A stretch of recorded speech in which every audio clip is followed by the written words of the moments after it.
Bonsoir, bonjour, peu importe. Je voulais réagir un petit peu à vos réactions parce que c'est vrai que vos commentaires me poussent aussi à la réflexion et c'est comme ça qu'on avance. C'est vrai qu'on ne peut pas débattre sur YouTube et je suis le premier à le déplorer. On peut débattre sur Discord. D'ailleurs, c'est demain, c'est mercredi soir à 21 h heure française pour ceux qui veulent venir parler en direct et s'exprimer, éventuellement me dire leur désaccord sur ce que j'ai pu dire dans la semaine dans mes vidéos ou autre. Hein. Le débat est ouvert le mercredi soir. Euh, je déplore qu'on puisse, bien entendu, ni sur les lives ni sur mes vidéos avoir des discussions. On ne peut pas parler. Je fais que des monologues où je réponds à vos questions qui sont écrites comme je peux, assez rapidement, et c'est vrai que c'est un peu dommage.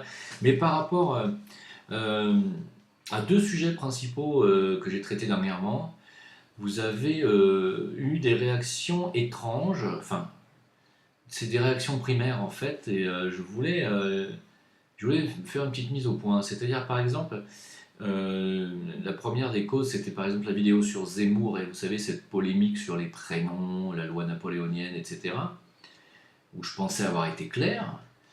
Vous êtes encore nombreux derrière à m'écrire tu défends Zemmour, tu défends ce sioniste, tu défends ci, mais vous n'avez rien compris à la semoule. Des fois, je me demande dans quelle langue je parle, hein, je vous assure. Hein. Alors là, je m'adresse à ceux qui m'ont écrit ça, bien sûr. Je défends pas Zemmour, à aucun moment.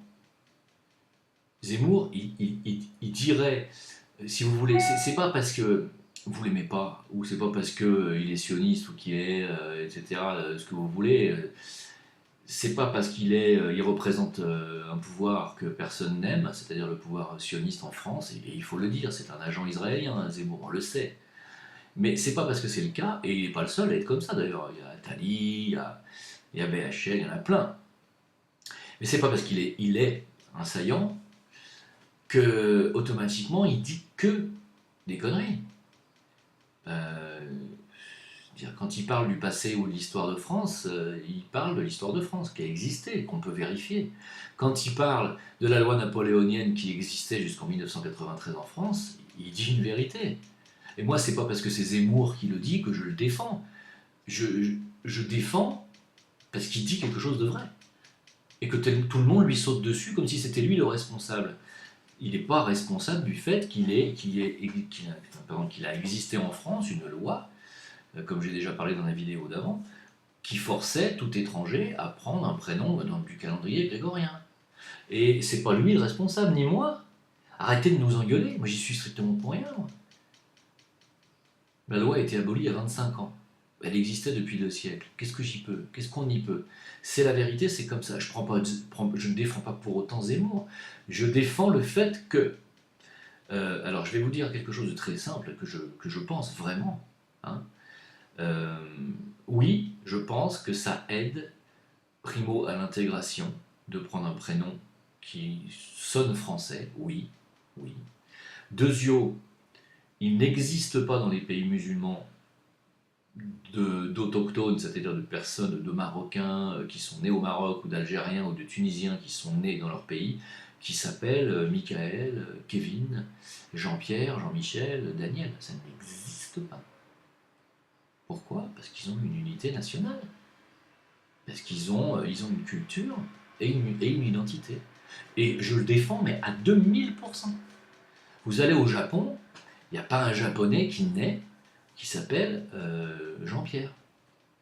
Je ne pense pas que vous puissiez débarquer au Japon, obtenir la nationalité japonaise, si c'est possible, et pouvoir continuer à vous appeler Jean-Pierre et à appeler vos enfants Jean-Pierre. Idem en Chine. Alors pourquoi quand c'est la France, tout le monde nous traite de fachos quand on dit ça? Il y a quelque chose qu'il faut remettre, il faut remettre juste un petit peu les pendules à l'heure. Et je ne défends pas Zemmour quand je défends ça. Je dis que moi, oui, ça me paraît logique. Il n'y a pas que les pays musulmans qui ont le droit d'imposer à ces ressortissants qui auraient la nationalité, je dis bien qui auraient la nationalité de leur pays, parce que ça n'existe pas. Mais si c'était le cas, si moi demain au Maroc on me dit tu peux avoir la nationalité marocaine mais tu dois prendre un prénom musulman, j'y réfléchirai, et si je l'accepte, si je veux cette nationalité, j'accepterai de prendre un prénom marocain. Je garderai mon deuxième prénom, et en famille ou entre amis, on m'appellera par mon deuxième prénom, qui est le prénom que tout le monde connaissait avant que je devienne marocain. Mon grand-père, quand il s'est converti, il s'est pas converti, quand il a francisé son prénom, de Guido en Guy, c'était comme ça qu'on l'appelait dans la société française, au travail, etc. On l'appelait Guy. Mais en famille, c'était Guido. Il est où le problème? Il est où le problème? C'est parce qu'en vérité, et là, il faut dire les choses qui fâchent, la majorité des gens qui ne veulent pas prendre un prénom du calendrier grégorien, c'est-à-dire qui refusent cette loi et qui l'ont refusé massivement, ce sont les musulmans. Mais oui, pourquoi? Parce que ils ont eu l'impression qu'on leur enlevait leur identité et leurs racines et leur culture, parce qu'eux sont d'une culture différente, sont d'une culture musulmane, et que le calendrier grégorien est, il faut le dire, composé à majorité de prénoms chrétiens. Et ça, c'est vrai. Mais pas seulement, mais c'est vrai. Et donc, les musulmans sont arrivés en disant non, on ne change pas nos prénoms, nous, on est musulmans. Ce qui veut dire en clair, ça veut dire quoi? Ça veut dire que la laïcité et l'islam, ça ne fonctionne pas. Et non, tu ne peux pas imposer à des musulmans de devenir laïcs, à savoir de mettre de côté leur religiosité et de prendre un prénom laïque. Ils ne veulent pas. Ce qui veut dire que si l'islam, ou si les musulmans qui viennent en France et qui prennent la nationalité française, j'insiste bien sur le fait que vous ne pouvez pas m'imposer le parallèle avec moi qui vis au Maroc, car moi je n'ai pas la nationalité marocaine. D'accord? Donc ça ne fonctionne pas.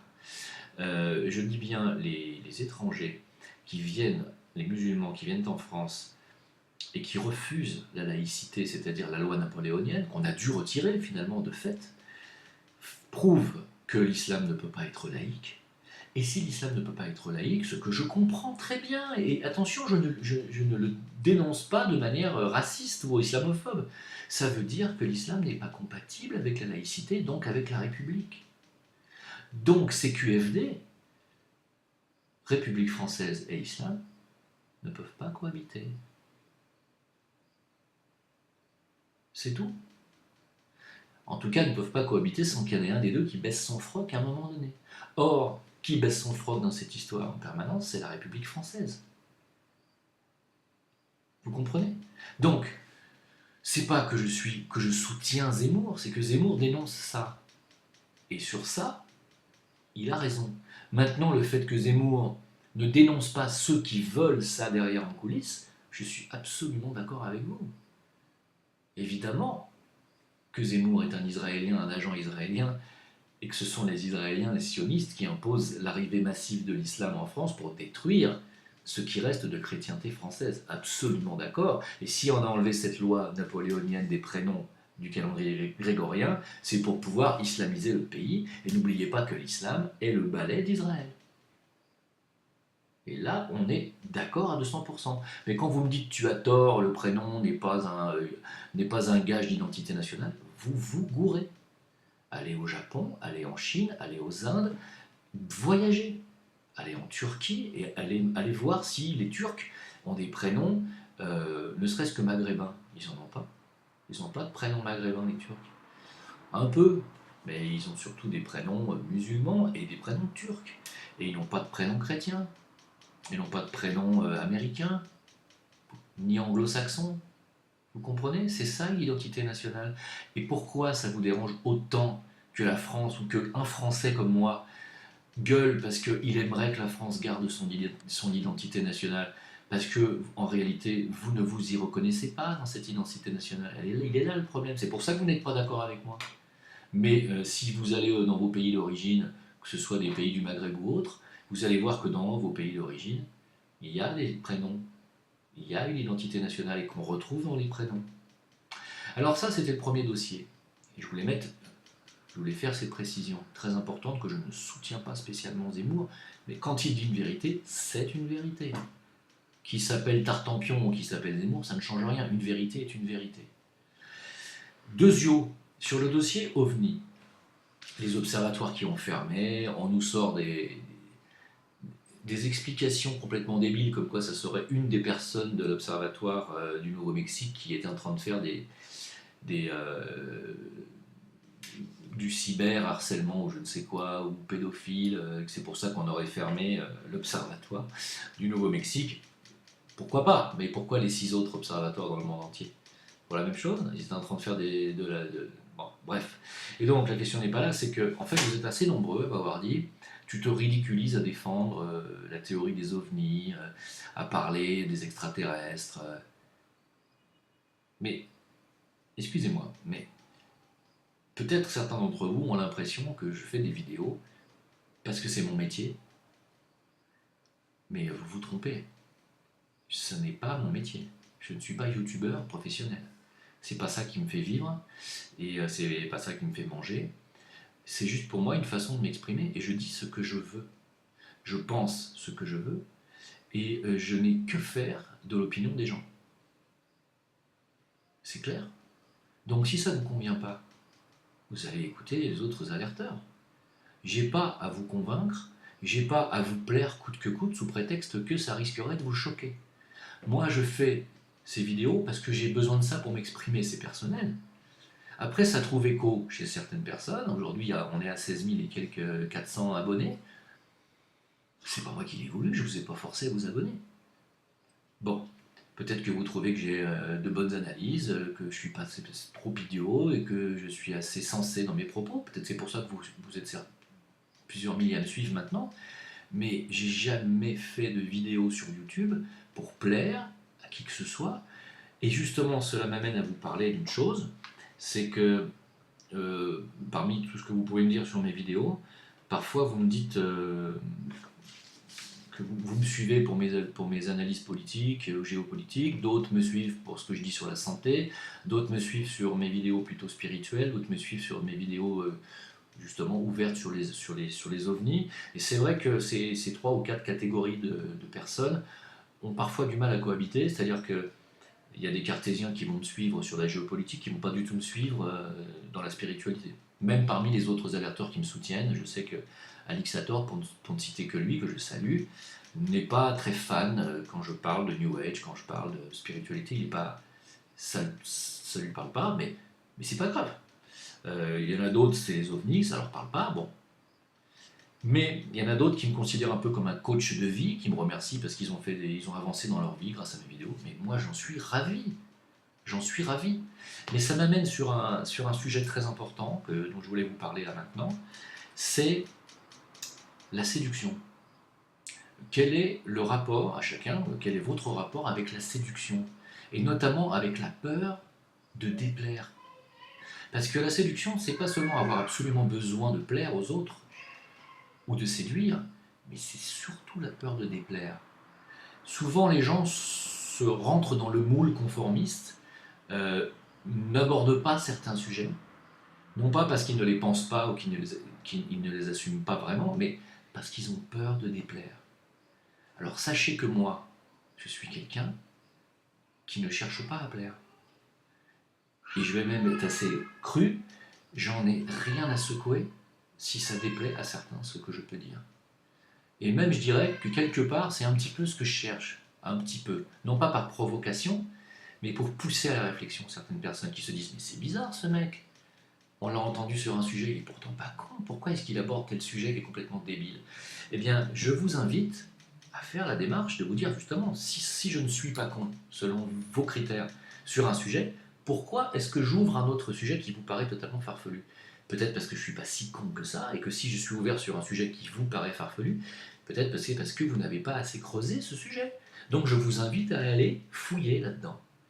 Mais moi, il n'a jamais été question pour moi de faire une chaîne YouTube pour arriver à avoir 16 000 abonnés et à me dire surtout « Oh là là, non, ne parle pas ça, oh là là, ne dis pas ça parce que tu vas déplaire, tu vas perdre des abonnés. » Pardon, excusez-moi, je suis ravi que vous soyez abonné à ma chaîne, mais si vous vous désabonnez parce que ce que je dis vous déplaît, j'en ai rien à foutre. Excusez-moi. Et alors c'est sûr, si demain je me retrouve avec 20 abonnés parce que tout le monde est parti de ma chaîne, je vous assure, je m'en remettrai en question. Mais là, c'est pas le cas. Là, c'est chaque semaine des abonnés en plus, donc ça veut dire que fatalement mon discours parle. Hein, et que mon travail que j'ai fait en amont dans mes vidéos d'avant parle aussi. Donc je continuerai à faire mes vidéos, non pas parce que j'en vis, non pas parce que ça me fait manger, Non pas parce que c'est mon travail, ça n'est pas mon travail. Mon travail, je suis musicien professionnel, et c'est ce qui me fait vivre. Je suis thérapeute aussi à partir de maintenant d'ailleurs, et c'est tout. Je suis auteur, compositeur, interprète. Voilà. Et mes vidéos, je les fais pour m'exprimer, que ça plaise ou pas. C'est très important de faire cette mise au point. Alors dans votre vie, à vous, et je pense que c'est le message que je voulais faire passer dans cette vidéo et qu'avec Stéphane Blais, on avait eu envie de faire passer aussi il y a assez longtemps, quand on a fait notre premier live ensemble, quand sur la chaîne Putain de Radio, il nous avait demandé en finale la question qu'est-ce qu'il faudrait que les gens fassent. Et on avait répondu tous les deux arrêtez d'avoir peur. Ça voulait dire arrêtez d'avoir peur de déplaire, arrêtez d'avoir peur de l'opinion des autres. Vous savez pertinemment qu'à partir du moment où vous allez attaquer les versions officielles, vous allez remettre en cause les versions officielles du 11 septembre, de Charlie, du Bataclan, il y a des zones d'ombre dans tous ces attentats. Vous allez automatiquement vous faire traiter d'extrême droite, de complotiste, de facho. Si vous parlez des migrants, vous allez vous faire traiter de raciste, de xénophobe, de facho. Euh, à vous, à vous de vous positionner par rapport à votre courage. Est-ce que vous avez peur de déplaire? Est-ce que vous voulez absolument séduire et plaire absolument les gens? Est-ce que vous avez besoin de ça dans votre vie pour exister? Ou est-ce que vous avez le courage d'assumer qui vous êtes, de dire moi, Saber Solo, pardon, j'ai pris un nom au hasard, mais moi, X Tartampion, je pense que si, ça, c'est en trop, ça n'a pas lieu d'être en France, ça ne devrait pas exister. Tel sujet a été traité de travers par les médias, là on se fout du monde, là on nous ment. Est-ce que vous l'assumez parce que vous en avez pris conscience, ou est-ce que vous avez peur de déplaire et donc vous préférez vous taire comme la majorité des gens? Mais je vous rappelle que moi je ne suis pas un journaliste professionnel, je ne suis pas un journaliste tout court, je ne suis pas un chroniqueur, je ne suis pas un présentateur télé, je suis rien. Je suis un mec, un Français, artiste intermittent du spectacle à l'époque, je ne le suis plus depuis 11 ans, qui a simplement décidé, il y a 6 ans, de mettre sa caméra sur on et de dire ce qu'il avait à dire. C'est tout. C'est pas extraordinaire, mais j'ai eu les couilles de dire ce que je pensais sur tous les sujets que j'ai abordés, y compris des sujets absolument sulfureux et interdits, comme Israël, le sionisme, le judaïsme politique ou l'islam politique. J'en ai parlé, j'ai ouvert ma gueule. J'ai absolument pas eu peur de déplaire ou de me dire que j'allais risquer d'avoir des problèmes là où j'habite. Je peux, entre ce que j'ai dit sur Israël et ce que j'ai dit sur l'islam et la compatibilité de l'islam avec la République française, je pourrais très bien me faire expulser de là où j'habite. Je le sais, je risque ça. Mais j'ai jamais insulté personne, c'est aussi très important. J'ai quand même le droit de penser ce que je veux. J'estime qu'on est dans un pays, non, pas dans un pays, on est sur une planète aujourd'hui, on a Internet, on a cet outil qui est à notre portée. Il y a des lois qui garantissent la liberté d'expression de chacun. Il y a aussi des lois qui nous interdisent d'utiliser certaines syntaxes et certains mots, comme les mots orduriers et les diffamations. J'ai jamais diffamé, j'ai jamais insulté, et je pense qu'à partir du moment où on respecte ces règles, on peut ouvrir sa gueule, dire ce qu'on pense, et je vois pas où est le problème. Et je pense que je vous invite tous à faire de même. Voilà. Ça s'appelle ne pas avoir peur de déplaire, ça s'appelle avoir le courage de ses opinions, ça s'appelle ne pas être dans la séduction. Et non, on n'est pas dans la séduction quand on assume qui on est et qu'on sait que au moins un tiers de ses opinions vont déplaire à la majorité des gens. Alors, je soutiens et je maintiens que le prénom français devrait être imposé en premier prénom à toutes les personnes qui débarquent en France et qui demandent et qui sont naturalisées français. Oui, je le maintiens. C'est très important pour l'unité nationale. Et quand on me dit comment est-ce que tu peux défendre cette loi, tu es pour la division, donc tu es un sataniste, c'est ce qu'on m'a dit il y a encore pas longtemps. Non, c'est l'inverse. Ceux qui font la division sont les gens qui ont enlevé cette loi napoléonienne pour que chacun puisse s'appeler comme il veut, pour détruire et diviser l'identité nationale. Donc, si on remettait cette loi aujourd'hui, les gens se réunifieraient en reportant des prénoms, les premiers prénoms, j'entends bien, francisés, et on aurait de nouveau une unité, donc non plus une division, mais une réunification. Et je suis pour la réunification et non pas la division, et là vous n'avez rien compris. Et là, vous n'avez absolument rien compris à mes propos. Voilà. Donc, pour moi, je sais que ça vous a pas plu en majorité, ce que j'ai dit, même s'il y en a quand même beaucoup qui étaient d'accord avec moi. Je sais qu'il y a beaucoup de gens qui m'ont dit tu as tort sur ce sujet. Réfléchissez. Je peux avoir tort, c'est possible, mais je ne crois pas. J'assume. Et pour les extraterrestres, on va faire un live bientôt chez Saber avec Jonathan d'Exoportail et tous les spécialistes de l'ufologie et de l'histoire du monde, parce que l'homme, l'être humain, a été génétiquement modifié il n'y a pas longtemps, il y a à peu près moins de 100 000 ans, et il a fait un bond de géant dans son évolution, alors qu'avant il était un hominidé comme les autres primates, et c'est pas dû à la main, c'est pas le hasard, il n'existe pas le hasard dans l'évolution. Donc on en parlera, et si ça vous déplaît, je suis désolé, mais je ne suis même pas être désolé. Moi, ce sont des sujets qui me parlent, qui me passionnent, et que je trouve logiques, tout comme la réincarnation. Voilà, je vous remercie de m'avoir écouté, c'était une mise au point que j'avais envie de faire. La peur de déplaire est une entrave, est véritablement un obstacle à l'être humain pour l'accomplissement de l'être humain. Si vous voulez vous affirmer et devenir un adulte et un être humain avec un grand H et un adulte avec un grand A, la condition sine qua non est de ne pas avoir peur de déplaire. Même Hitler n'avait pas peur de déplaire.